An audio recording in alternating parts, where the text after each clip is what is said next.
Hey, welcome back. What we're gonna do here is we're going to do a little bit of a supine psoas release through a little bit of a gut mash using a kettlebell, okay? So why I like to use a kettlebell and why doing this in a supine position, sometimes you're just bent out of shape and you can't really get into that prone position on top of a ball or even a kettlebell to get this release. So sometimes it works to just mash it from a supine position.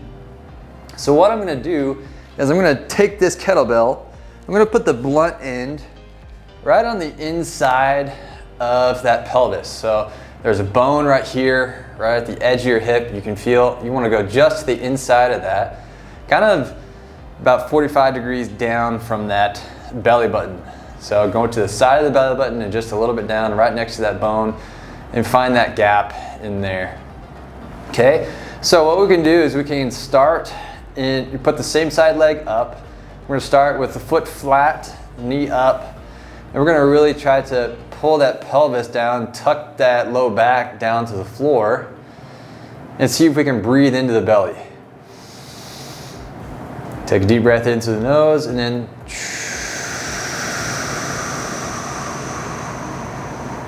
fully let that kettlebell sink down into your gut. If you need to, what we can do here is we're going to put both feet up. Really let that back fully relax. Take a deep breath.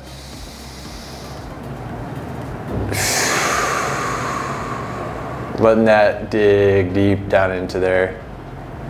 We're not really moving the kettlebell around, we're just letting it sink down into that pelvis there. You can kind of inch it down slightly, but we're kind of just hanging right in that area around the gut so we can press all the way through those tissues that go through to the lower spine. Now, once you got control here and you're able to relax under this kettlebell, we're gonna add some movement to this. So I'm gonna keep my hips, my pelvis tilted with my low back touching the floor. I'm gonna take a deep breath in. I'm gonna keep that position and exhale and push this same side heel forward without letting my back come off the floor. Okay, and then when I inhale, drag that heel back up, and then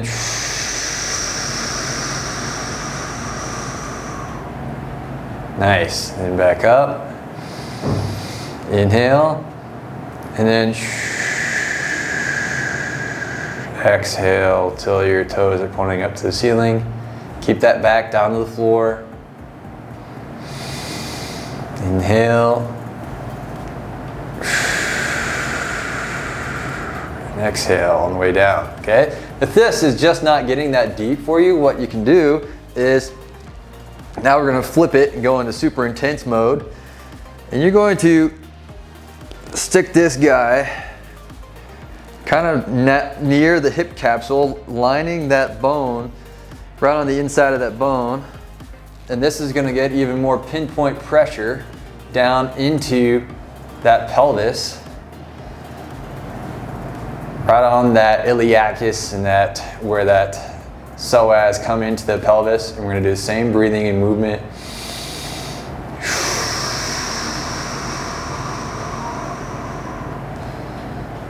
Really challenging those to kind of let go and not be so shortened and stiff on the pelvis there. Inhale.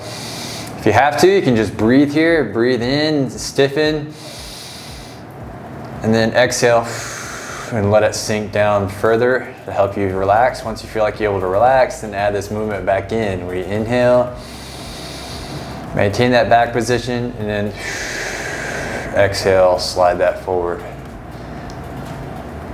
Okay, once you spend a couple minutes on one side, then you switch to a couple minutes on the other side, and then you're good to go. This is a little supine psoas iliacus, kind of the hip flexor complex smash right there on the gut.